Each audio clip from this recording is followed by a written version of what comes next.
Inflating a paddleboard seems simple, but these mistakes are a lot more common than you'd think. And if you like to paddle in warmer weather, definitely stay tuned for the last tip.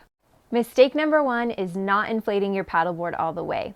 Especially beginners, we tend to just fill it up just enough for it to take its shape, and then when we get out on the water, it starts to bow in the center, and it's just not very stable to stand on. You want to make sure that you get it all the way up to the recommended PSI, and to do that, you want to look at the gauge on your pump. This is the gauge. Yep, the gauge is right on top, typically for a hand pump, and then electric pumps have gauges as well, and you'll be able to read it, either a digital gauge that shows you the numbers or the dial type gauge on some other pumps. Number two, misreading PSI or mistaking it for another unit of measurement.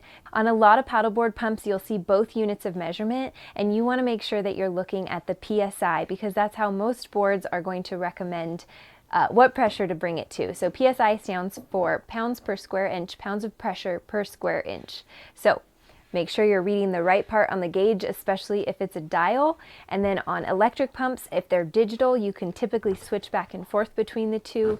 So make sure you're looking at the right unit of measurement. Mistake number three, accidentally leaving your valve down. Your valve has two positions, an up position or a down position. You just push and turn slightly, it'll stay locked in the down position, and then same thing to pop it back up. When you inflate your board, you stick your hose on, you want it to be in the up position to inflate.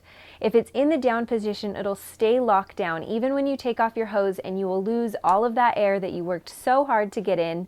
So make sure the valve up to inflate and then down to deflate. Mistake number four, not knowing about the double action switch. So all hand pumps are going to come with some sort of switch. Sometimes it's a little plug that you plug in, sometimes it's something that you turn back and forth, and it should say single action or double action. You always want to start inflating your board on double action so there's air going into the board when you pull up on the pump and push down.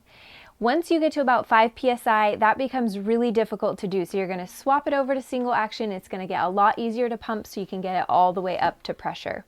On an electric pump, you don't actually have to switch it over to dual stage or double action, but most electric pumps are going to have a second stage where it kicks into high gear and it gets really loud, maybe even starts to rattle, and it seems like your electric pump might be broken.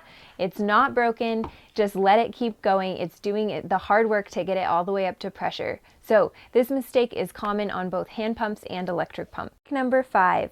This is the last one, so if you paddle in the heat, especially if it's 95 degrees or hotter, you do not want to accidentally overinflate your board. So take it down just a couple PSI over the max pressure. If your max pressure is 15 PSI, I recommend only inflating to about 13, maybe even 12 if it's into the hundreds, because air expands in the heat and you don't want to risk blowing the seams or causing any damage to your board.